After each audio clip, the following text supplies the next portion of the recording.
Hello there. Welcome to the latest edition of the Big Bam. I'm your boy Bobby Hill. Just took a couple of days off.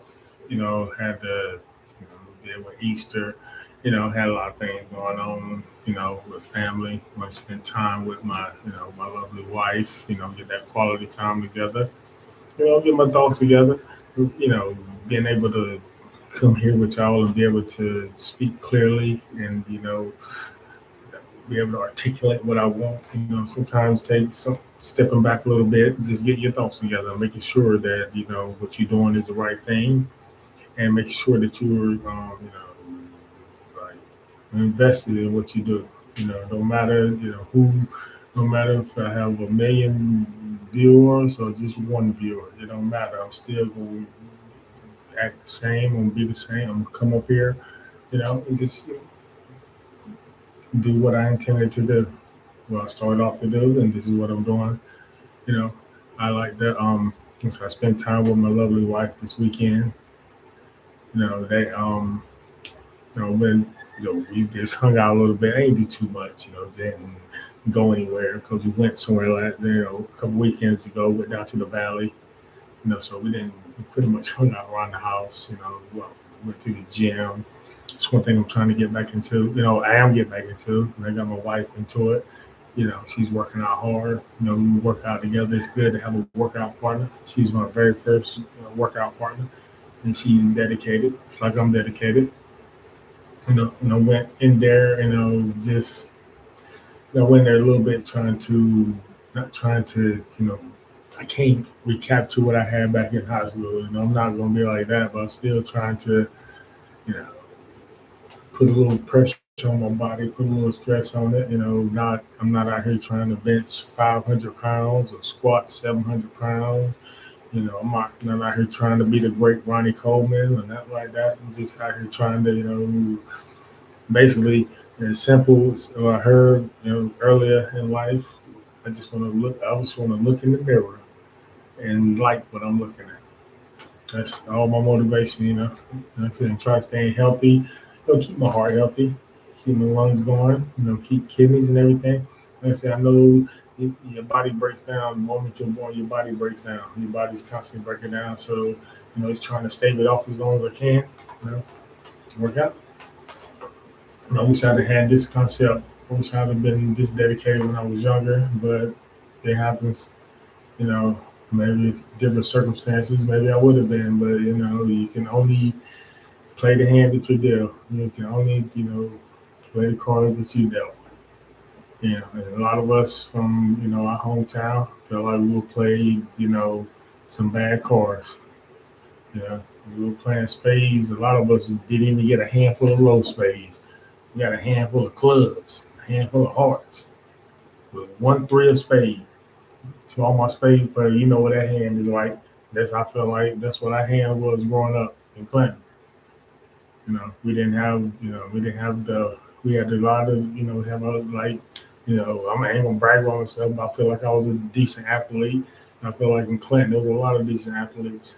And I can, name off a lot right now, but just like, just like all of us, we got with there was a few exceptions. There was a few exceptions that was able to weave their way through. But a lot of us, we got caught. We was just a victim of the system. And that system wasn't designed for us to, move ahead, not and be ourselves, not be authentic. We had to act like a certain way or be a certain way to, advance. You have to conform to an individual's ideology to move to advance. In layman terms, we had to kiss ass to get ahead. We weren't gonna do that. A lot of us weren't gonna do that, and the fact that we didn't do that, and that cost us. It shouldn't have, but it did. It cost us, a chance at a free education. Yeah, and that's the thing that bothers me about. That's the thing that's so sad about it. That people being held up as being legends and stuff like that. But I think about the people that got stepped on and the people that got their face pushed in the mud just so another person can step over. You know, a lot of people got left behind because a person wanted to be a legend, wanted to maintain their record and stuff like that. A lot of people that had a chance to, they could have had a chance. And then it didn't matter if you didn't have to be able to go to a D1 school or whatever. You could have went to a D2 school or D whatever.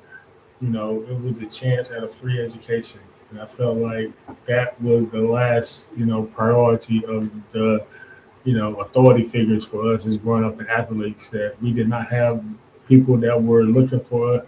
All they were concerned with was how good you were and could you go to Carolina, and could you go to the state, or could you go to East Carolina, or wherever. They didn't care about, this person, what he's doing, what were they doing in classroom, like what were they grade point average, like what were they trying to become outside of whatever sport they were playing. Our coaches didn't, look at us like that. Our coaches didn't, address us like that. They didn't come into our neighborhoods. We didn't have any kind of training program. Other than going to the weight room in the summer, we had no kind of development or training program. You know, it wasn't nothing like some schools like have a system where you start in middle school and the system is taught by the time they're in high school or senior high school, the whole system is implemented and they felt full knowledge on it. We didn't have a system. Well, the system we had was like a, honestly, let's keep it real. The system we had was like a Pee Wee football system, man.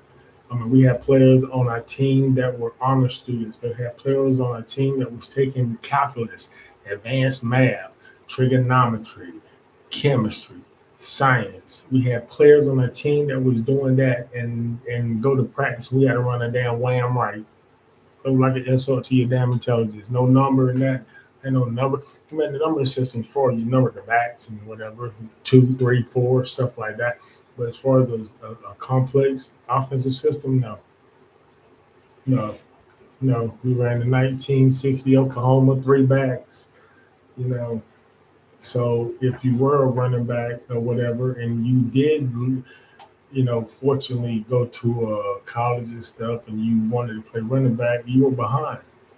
When you got there, you were automatically behind because you don't understand the language of the offense because you used to run in belly right, trap right, wham right. What the hell ever, man. You can't sit there and learn no sophisticated system when that's the only thing you learn. Belly dive, trap right, sweep, bop, power right, nothing. Hey, man, come on, man. So that's why I say, a lot of people benefited off of the pure talent, the pure athletic talent and the hunger and of our players, of the athletes on our team. It wasn't because of, the strategy or the coaching for say, man, not the way it coaching to an extent, but not the way they put it up. Like it was it was more the athletes because, even the success that we had, we could have had a whole lot more, but we didn't have the proper leadership to get the most out of these athletes as they should because they didn't bother going to where we were at. You didn't see I didn't see no coaches come to First Street. I ain't see no coaches come up to the block. I ain't see no coaches go out the Horseshoe Lane, Jordan Trailer Park, Fisher Drive. I ain't see none of them coaches do any of that. They just sat there and wait for us to come to them. They ain't come to us. If we didn't come to them, we weren't playing. Period. They weren't going out there to try to outreach to us and stuff like that. So that's what kind of system we dealt with. So a lot of athletes that, didn't care. Like, I'm not going up there to kiss his butt. They didn't have no players. They didn't have no coaches to come out here and talk to these players and be like, look, we need you, we can, we look out for you. You have a bright future. We just, we want to help you out. You help us, we can help you. They didn't come at us like they didn't have that type of relationship. They just, if you kiss enough butt and everything, and you gotta, if you didn't get mad, if somebody called you boy or Bo or shit like that, if you didn't get mad at that, you were good. If that stuff like that pissed you off, you had a problem. That's period. And I know a lot of people that can say that. A lot of people that can attest to that. A lot of people that grew up in our hometown can attest to that. You know, like I said, we have people to make it through. We have people to get through the cracks and everything, and then we have people that have success and everything. But for every successful one, we got you know dozens of people that slip through the cracks, or or went the wrong path because they didn't have that person there that said, "Hey, come on, get back over here." They didn't bother with them, so that's they didn't. We didn't have that.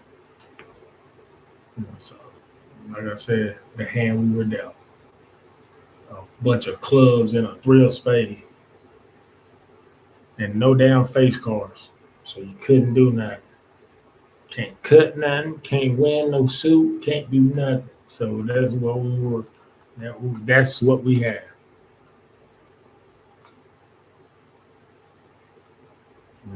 So I mean, it is what it is now. You can't, cry with spilled milk, and all you do is just sit and talk about it and try to learn from it and stuff, and just try to, reflect and you talk about it, but you don't really, you can't do nothing about it. It's over. That was 30 some years ago. It ain't 30 some years ago. You ain't gonna sit there and cry about it. But we can sit there and talk about it and sit up here and say, all this stuff that people getting held up for, you know, it ain't as glamorous as everybody think it is. It ain't as you know, it's not as glorious as you say it is, as people think it is. There's always another side. There's always untold stories. There's always the people that can give you the real.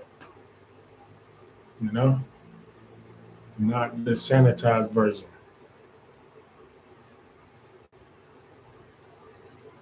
Because every time, I'm just going, I'm just talking about me and my town playing football and stuff, just, having to go there. But, the story, just having to talk about this today. But, for every state championship we lost, for every state championship that was won, you could think of a few that they should have won, that was lost because of whatever reason, for whatever reason. You know, And I know I want to, I can get in particulars. I can talk about certain things and stuff. But, for instance, I can just, I was going to do an example of one, one time. One time I questioned, you know, you say coaching. All right. I remember, I forgot what year, 93, 95, maybe 95. I think it's 95. And Clinton is, I think maybe they were undefeated. They were led by, what I consider to be the greatest running back ever in Clinton High School history, Juan Williams. He was, the year before, he had his junior year before, he had a breakout year. He had a great year, but Juan was one of them players that was gifted, but, he had, you couldn't talk to him anyway. He just won't put up with no mess. So him and the coach had an argument, or had a disagreement in the playoffs, and the coach kicked them off the team in the playoffs. The best running back they had, he kicked them off of the team in the playoffs. And they ended up losing. They ended up winning. They ended up going all the way to, I think, the third round, and they lost to Burlington Commons. Or they might have played. They might have lost. They might have went to the game before the state championship. They might have lost in the regional finals. I think they lost to Burlington. That was when they got lit up for about 45 points. And that's because we ran that dummy ball, and Clinton. We weren't used to running that, so we didn't know. We weren't used to playing the type of team that played the way Burlington did. Because Burlington was that spread, run, air it out, all their quarterbacks. If you look back in the 90s, 80s and 90s, look at from Chucky Burnett to Donnie Davis to Ernest Tennant. And probably after that, man, look at the numbers of the quarterbacks from Burlington Cummings, all of them throwing for 4,000 a year. They was airing it out. They just had it like that, and Clint wasn't used to that, and Clint got lit up for like 45 points. They only scored a late touchdown at the end of the game. It was like a mercy. I almost like they let them score. But with that being said, he kicked them off the team. They lost. I don't know if I don't personally know Juan could have made that big of a difference. I know he could have got off, but I don't know if he could have, by himself did that, beat them that night. So the next season, they were good. I mean, he was doing it. He was getting it. Like 1,900 yards in like 9 games. I mean, I don't know particularly the exact numbers, but he had some crazy numbers like that.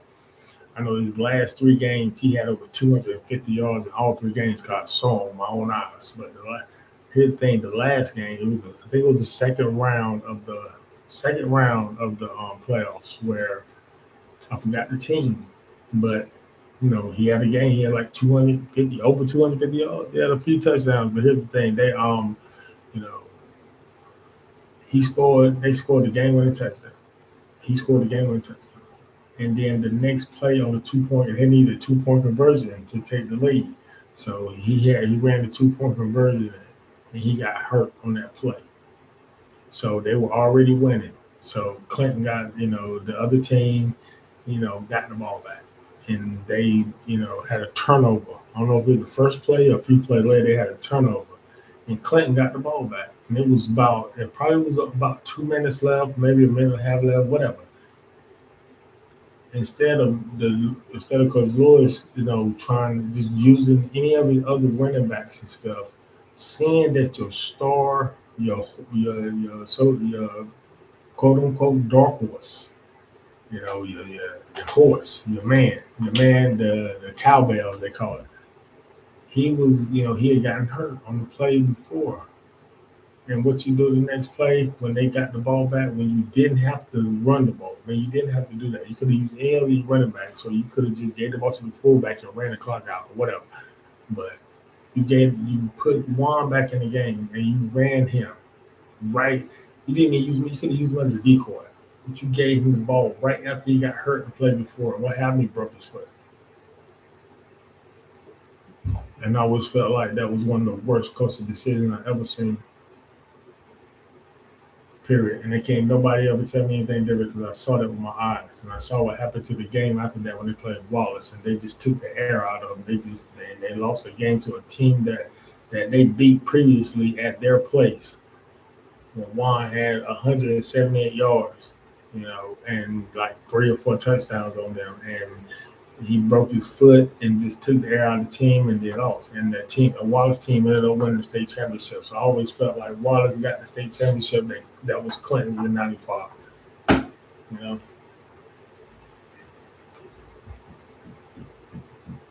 Not to talk about other ones, but I don't feel like going in all this, man, because I want to,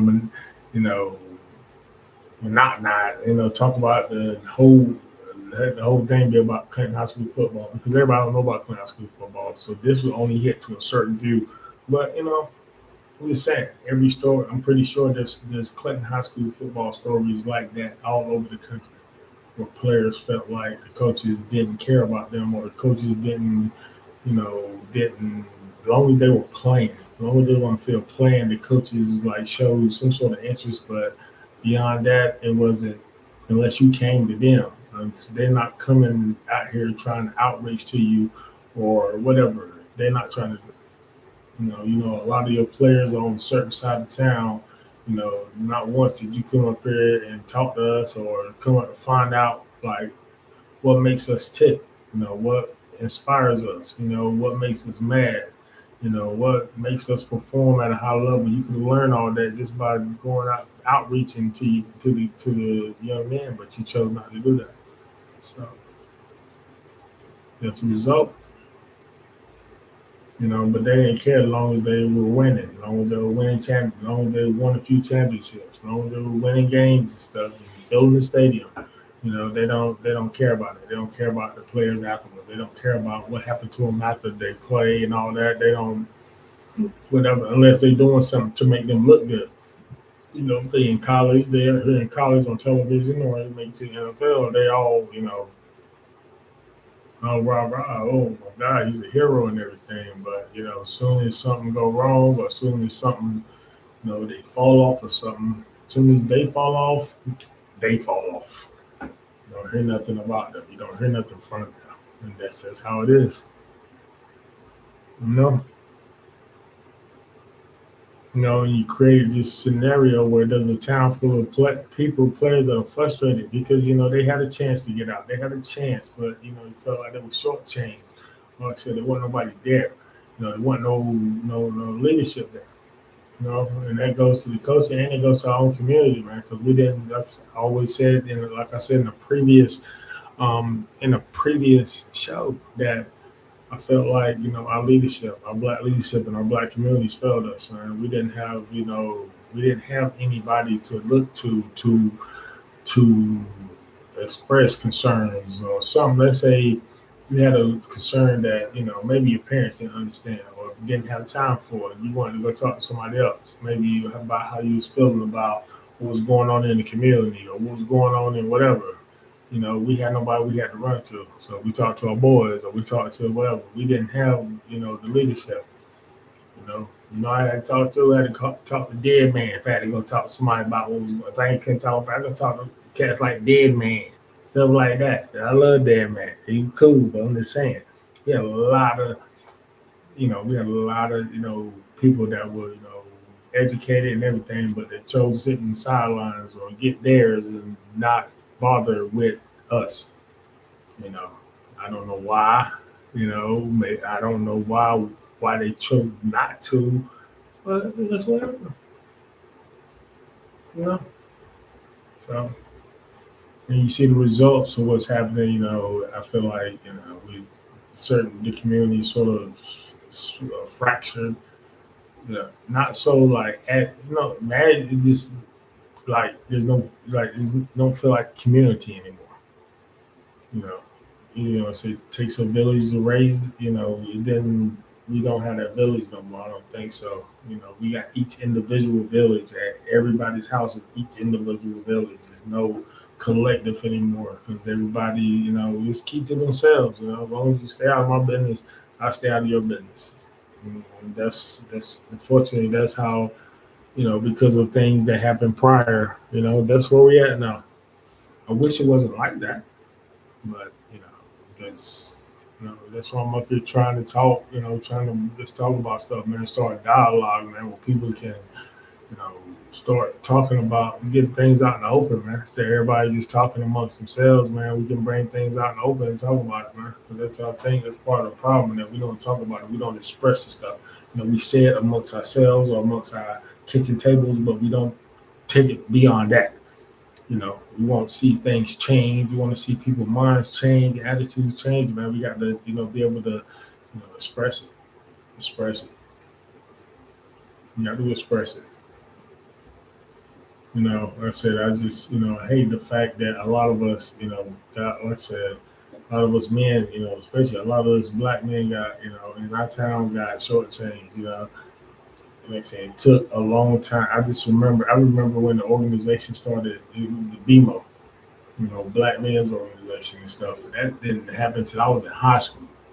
I think I was like my junior or senior in high school, a junior year in high school when they started it, and I felt like it was a great organization. I never was a part of it. I don't know why, but I never got the invite. But I supported what they did and stuff like that. They always played in the talent show.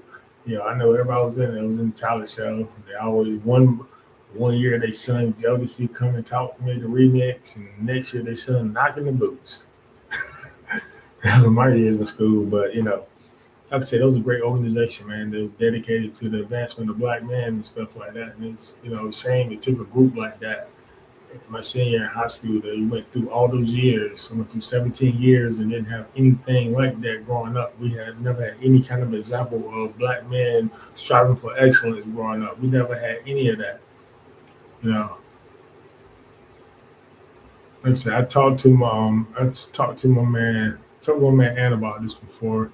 Like I said, and I will say this again. No, I think I said it. I might say it up here, but I will say it again.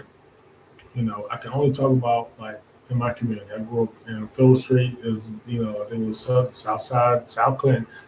Around Furrow Street Park. That was the park we played at, Furrow Street Park.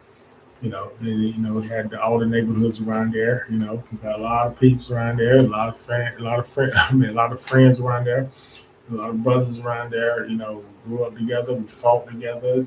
Stuff, everything, man. Just a lot of blood and sweat and tears down in that area from all of us. You know, so one of the things I always did feel like was a tragedy, and like I said, at the time it was a tragedy. Especially for the family members. But as time go by, I felt like the lasting effect of that event has showed itself over generations and generations. What I'm talking about was the death of Hezekiah Best. The reason why I say that is because in my neighborhood, with me growing up as a kid, I seen this man, had a baseball team. Because, like I said, growing up, baseball was my first love. In the black community, we have a lot of baseball players. We love baseball. We always played. Sometimes all we needed was a broken off broom handle and a tennis ball, and we'll make it happen. And 4 objects we can put down as bases, and we will make it work. All we did was play baseball. So we seen him. He had this team called the Pirates, female team, the softball team called the Pirates. And I just remember us, in the park on Sundays, a whole park for the black folk, watching them play baseball, just, food, love, just community and celebration and just black excellence, man. And just, and that was very impactful growing up, seeing that stuff growing up, and I knew his children. I didn't, I remember 3 children. I remember, I call him Booty. I think it was Hezekiah Best Jr., but we call him Booty Best. Knew him because he was, they were breakdancing. They were when breakdancers was out. They had this crew. They call themselves the Rocksteady crew. I just remember him, Kenny Foster. Get well, Kenny. Get well, man. Get well, my brother.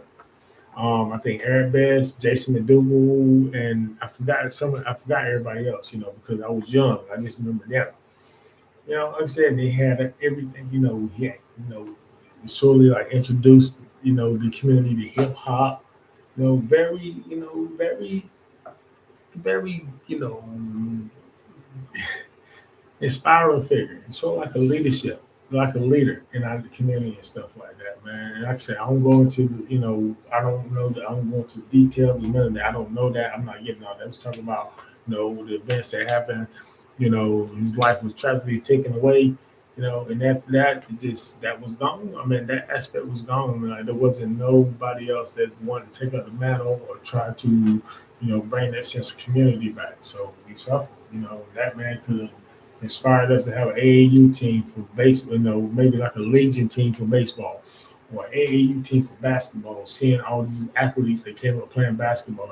We didn't have anything like that. We didn't have any access to any of that.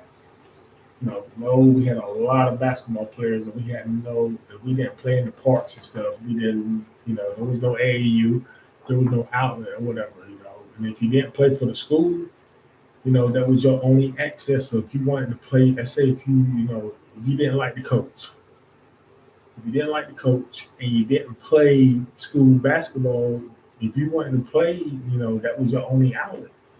Other than that, you could play rec ball, but that ain't going too far. You know what I'm saying? So we were sort of handcuffed. Only one way to go. We had to go through these coaches that really were, I'm gonna keep it real, man. Some of them really weren't qualified to be coaches, man. Not for us, or if they could only qualify to coach a 2A school. They couldn't coach a 4A school with the big boys. They couldn't do it. And there are a lot of players on our team, to be told they couldn't play in the 4A school. They could only play at the 2A school. And I ain't getting in nobody's names or nothing like that, but,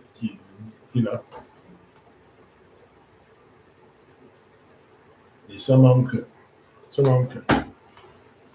But yeah, it's just so sad that, that event just, fractured our community so bad, as far as, our youth, us not having another outlet, to in our own neighborhood to if we wanted to strive to do something and didn't feel, let's say, we didn't get along with our coaches and stuff and we were just stuck. We were stuck. We had nobody that could assist us, let's say, into trying to make our own film or try to, talk to the coaches or somebody to, recruit us. If the coach didn't want to recruit us, we had nobody else. The coaches had all the power. If you had a coach that we had that sort of, don't like carry the bashing, but I'm just saying, put it this way, he used to call us Bo, short for boy. And how you feel, black man, white man call you Bo. So I'm just gonna leave that at that. So like I said, they we didn't, like I said, we were just the hand we were dealt. We were just dealt a bad hand. We made the most of it. A lot of players got left out because they, like I said, because they couldn't get along with one person. And it's so sad. It's so sad. But like I said, what can we do? Like I said, we sit and talk about it, and maybe by addressing stuff like this out in the open, it might prevent the next person from what they got more. They got. I'm just one blessed today. Now I'm blessed. I'm happy today in the ways for the technology that takes the all the power out of the coach's hand. That the athletes have some sense of control of their, direction or where they want to go or what school they want to go. They can talk to the coaches, or they can have people in their camp talk to the coaches, and don't depend on one aspect or one view of one person to control the entire narrative. Just because one person says you're not coachable, that's going to tell everybody. That's going to make everybody think you're not coachable. And all reality is, you just can't get along with this person because you don't like the way this person addresses you, or you don't like the way this person treats you. That don't mean you can't get along with no other coach. That means you don't get along with that coach. And that's been the problem, because they send up these coaches sitting up here and paint a picture of the athletes of being coachable or out of control, all because they couldn't break through to him. So they cut his opportunity off because their feelings are hurt because they couldn't break through to him, and that's what we had to deal with. And that's the problem. That's the problem with everything, man. They don't hire coaches that can relate to these kids. And then when these coaches can't relate to these kids, the first thing they do is they blame the kids. The coaches walk on water and stuff like that, and it's just it's crazy. But what can you do, man? I like to say, what can you do? But speak up and educate. Speak up and educate. We got everybody got a platform to express their opinions and express it, man. You feel like you're being, you feel like things are not going the way you want to go. Speak up. Speak up. You got every right to speak up. Freedom of speech. We still got it. Regardless of what's going on out here, we still got it. Don't let these people sit up here and make you afraid that they doing wrong. If you don't like something that they're doing, you can speak out and say something to them about it. Or don't let these people think that you cannot say nothing to them or talk about them, whatever. They ain't better than you. These people, I don't care how much money they got. These people ain't better. They breathe the same air as you. They put their pants on one leg at a time, just like you. So don't let no little money and status make people think that they're better than you. Like they walk on a higher level of plane than you, because when you're dead, we all gonna be on the same plane, in the ground or in the water or whatever. You get cremated somewhere. So, it's all good. It's all good. Like I said, I'm here. Like I said, I'm here just to, like I said, talk about stuff from my opinion. Like I said, if I can help out people or help out, bring stuff to light, I'll gladly do it. I'll gladly do it. I feel like I have a, trying to, get this little platform. I'm trying to use it, for to benefit. I'm not, it's not anything about being selfish or nothing. Nothing that I'm not a selfish person. I try to help everybody I can. You know, I got a few dollars in my pocket. I see a homeless person. If I got it, I try to help. If I don't got it, I can't do it. I don't try to pull no rabbits out of my hat. But if I got a few dollars in my pocket, and I see a homeless person, I give them a few dollars. Help people out, pay it forward. I'm real big on that, paying it forward.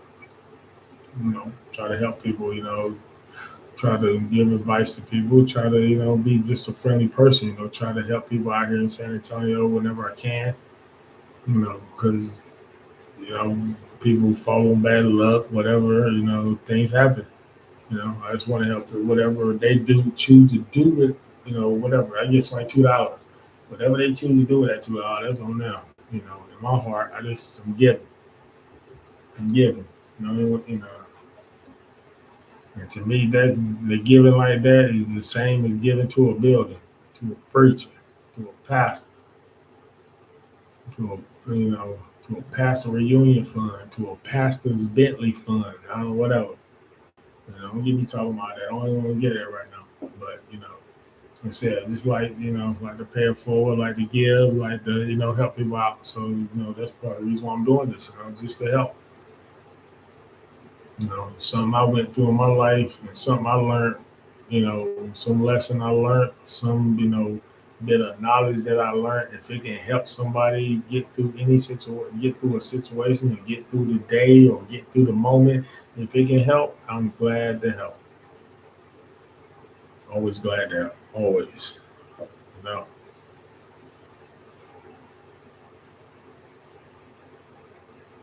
You know. Seeing this I seen this post that I reposted about show.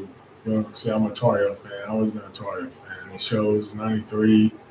Shows actually the girls. The girls Tar Heel. The lady Tar Heels winning the last second game winner for the national title against, I think it was Louisiana Tech, and we shot. Charlotte Smith made the shot with point zero seconds, 0.07 seconds left. The reason why I bring it up because we had a Clinton legend on that team, Tanya Sampson. She was a high school All-American, led team. She went to 4 straight state championships. So she was a great player, one of probably the greatest player in Clinton High School history. But she was on that team. It was the great time during that time. She was a senior. It was a combination of a great college career. I think she was an All-American her senior year.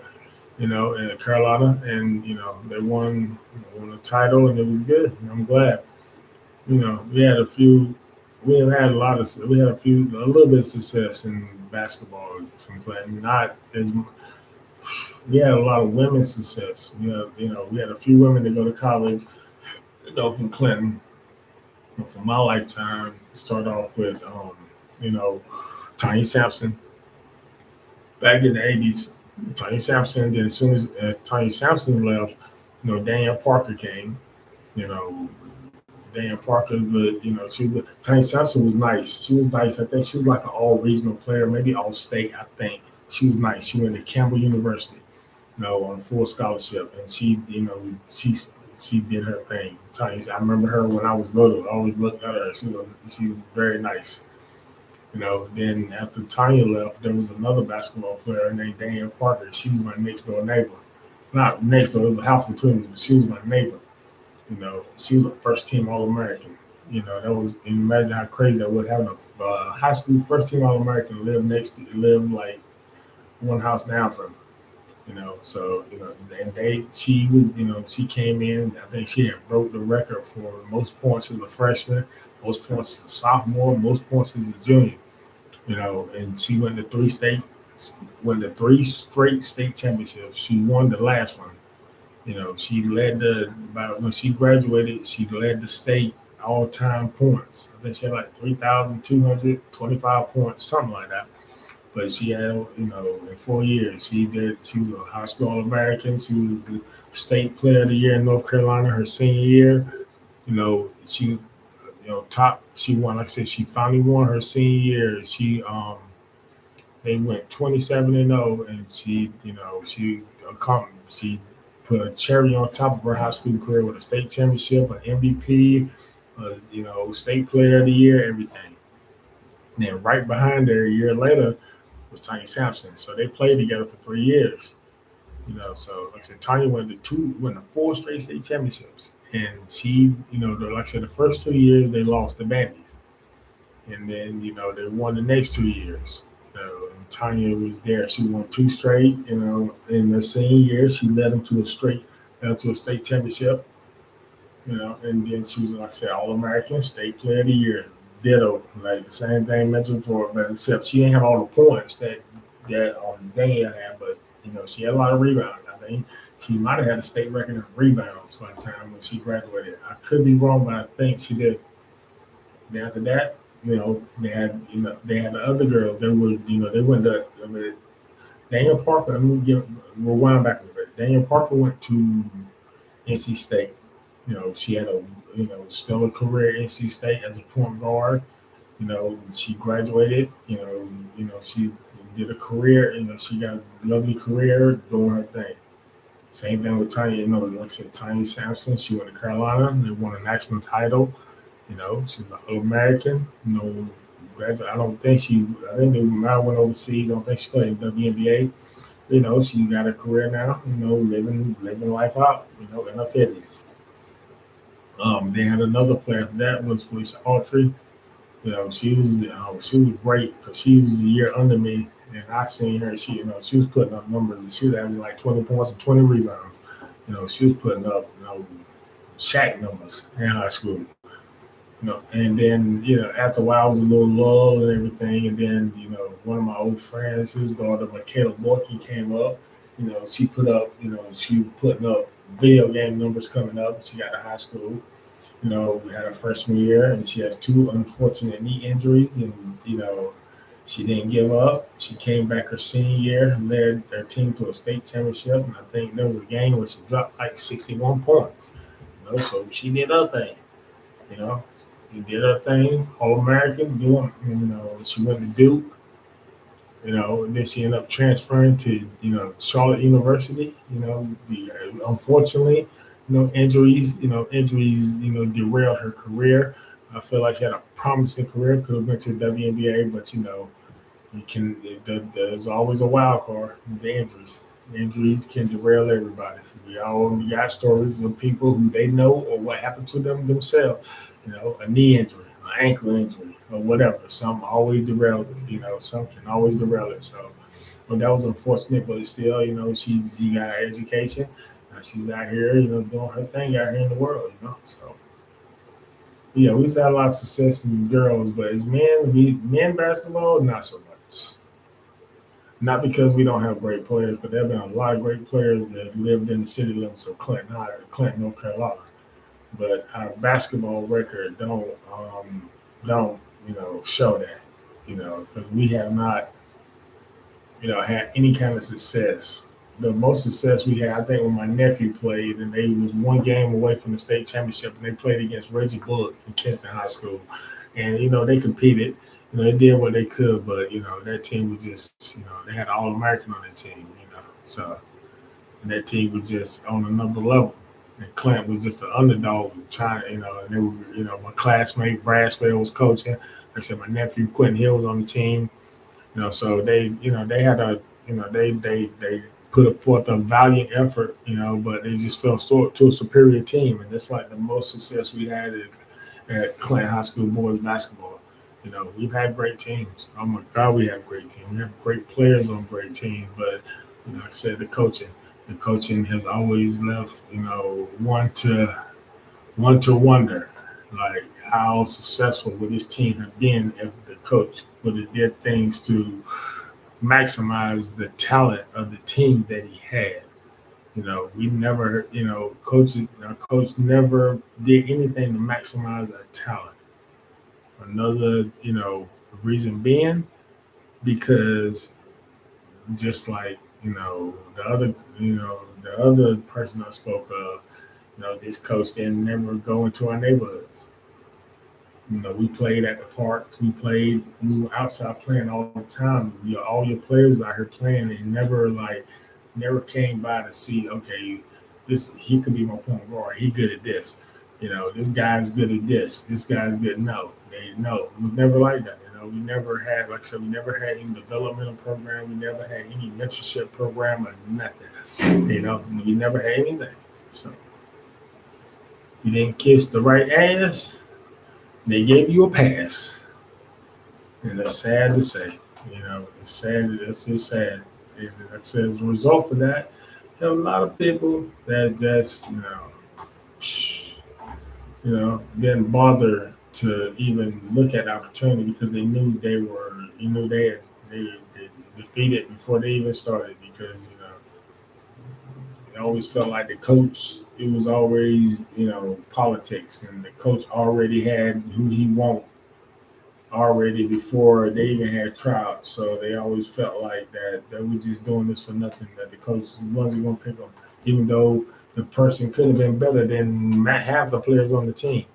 But because that player wasn't as popular as another player, that player that wasn't as popular, but who was better, ended up getting cut. So sad, but so true. And like I said, I'm pretty sure those stories can be told throughout the country. I don't know those stories. I just know what happened. I just know the story of mine in the little town of Clinton, North Carolina. No, but it's good. Like I said, I watched a little bit of, like I said, I'm trying to get back into sports a little bit since I'll be off the road driving trucks because I didn't get a chance to keep up with sports only through going through Google and checking scores and stuff. And I might check a football game out at a truck stop and stuff like that. So I didn't get a chance to watch sports the way I used to. So like even this Final Four, I didn't get a chance to watch none of them. I just saw the results and this, congratulations to UCLA women for winning their first title. I was talking about Carolina winning their first title in '93, their only title. UCLA first title. They got a story. When you think of UCLA, you think of men's basketball back in the '60s and '70s. You think about Kareem and Kareem and the crew, Bill Walton, and all of them. We think about what's his name? What up? Think about the coach. No, I forgot his name. I'm sorry. I'm sorry. I'm sorry. I don't forgot the coach's name. Okay. So the coach for then you think about the coach and you think about all the success, all the championships at UCLA, you think about all of that. You know. So when the women won, it's good to, they can put their placard up next to them. They don't have as many, but they can put theirs up there. It's good. Congratulations to the Wolverines for winning, Michigan winning, and I'm happy to see the Fab Five back out there. They went through their little drama for a little while. We had Chris Webber, sort of distance himself from the other boys. It's glad to see them back together. Hopefully him and Jalen Rose squash their beef or whatever. But it's happy to see them. They were trendsetters. They lost to my Tar Heel, and they lost to Duke. So, but they were good. They were good for basketball, man. They brought a new culture in. But I can say brought a new culture in. They sort of extended the culture that had started by UNLV, because I think UNLV really started the culture. Like the little hip hop culture, brought it into college basketball. I think UNLV started it, and I think Michigan picked it up where UNLV dropped it, when UNLV lost it, when they lost to Duke. So Michigan came right back in and just the year after. So it's sort of like a continuation. But yeah, they were very influential. They were very good for college basketball, regardless of what people think. They were very good for college basketball in general. Good to see five black men up here, especially freshmen in the same class, to be that influential and successful. That was a good image for us to see people like that were looking like us that could have came from my neighborhood to have success like that. So that right there, is very good to see as a young kid.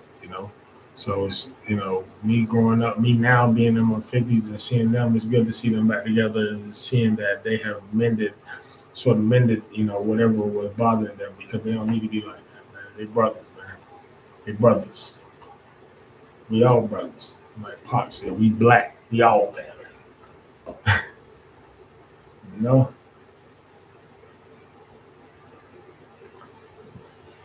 It's good to like I said, it's good to be back up here. Like I said, I took a little break. I won't be doing that no more. I'm getting strong. I'll be back tomorrow, you know, doing my thing, be up here. We'll be talking about, whatever, like I said, wherever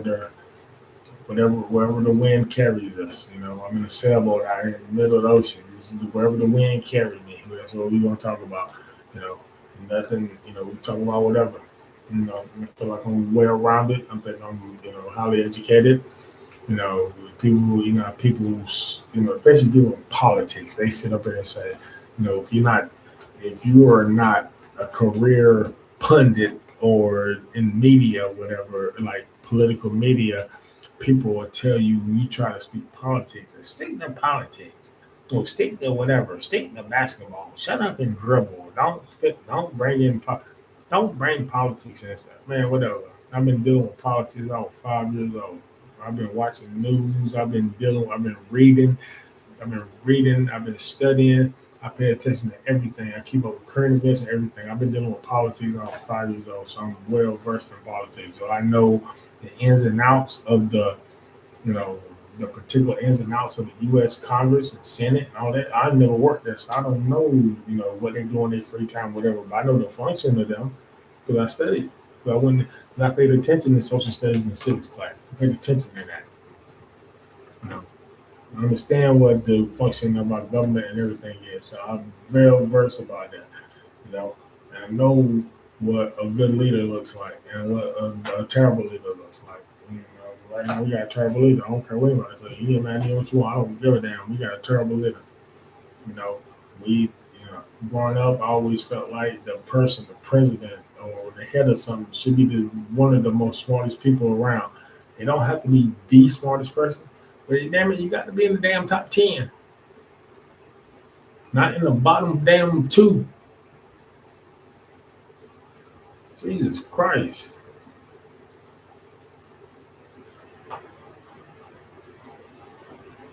I feel like our president is the character John Belushi played in Animal House. For real. If you don't know, go look at Animal House and look at John Belushi in the position in the look at John Belushi and look at the character he played. That's our president right now. The one that get up in the middle of the cafeteria and go, food fight. That's him. That's our president right now.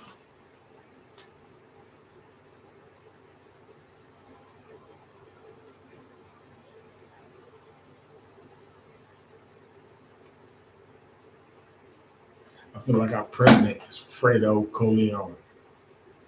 And I feel like Benjamin Netanyahu is Mo Green. If you know, you know. I'm gonna leave it at that.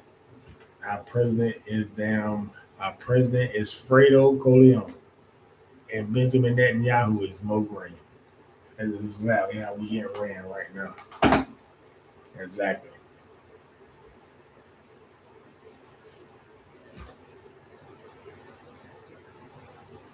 hmm But like I said, all we do is just stay positive. Try to do what you can do. Help people out. We all in it together, regardless. Regardless of people try to divide us and stuff. We're all in this together. We're all here together trying to figure this thing out. And just trying to make it from one day to another without going crazy out here. Because it can be crazy, man. The people out here crazy.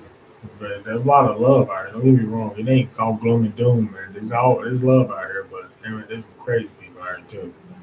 Jesus Christ. where I stay at in San Antonio, before I go last thing, where I stay at San Antonio, I stay close to about a little ways, maybe half a mile, maybe a mile, half a mile away from a Planned Parenthood, you know, and ever since ever since the Obama administration, Planned Parenthood has been ground zero for the anti-abortion crowd. They figured, they found out that Planned Parenthood may have, whatever, they do abortion, whatever, and they have been ground zero. We talk about abortion, Planned Parenthood. Every year, the Republicans always try to defund Planned Parenthood. All they bring up is abortions. They never bring up all the other life-saving, you know, things that they do for women. All this stuff as far as contraceptives and birth control or women's health and stuff. Planned Parenthood is a very, very, very great place, especially for women, for their needs and stuff like that. But they get that one word abortion and they just got the whole country against Planned Parenthood when that's really unfair. So I say that to say, you know, every day, I ride by the Planned Parenthood every single day. Morning, early in the morning, late at night, like in the evening and stuff, during the afternoon. I ride by there every day, sometime during the day, every single day. I always see. First of all, this is who I see, so don't say, "Oh my God, here." No, no. Every time, every time I go out there, I see old white people out here, old white people picketing about damn abortion, old white women who don't even produce eggs no more, old white men who shoot out fucking baby powder, don't even make sperm, they shoot out baby powder. They so old, but they out here sitting up here, you know, fucking, oh, excuse me, sitting up here, um, you know, protesting against something that don't even involve them. And there were young people out here, young people who I would understand. There were younger people who I would understand.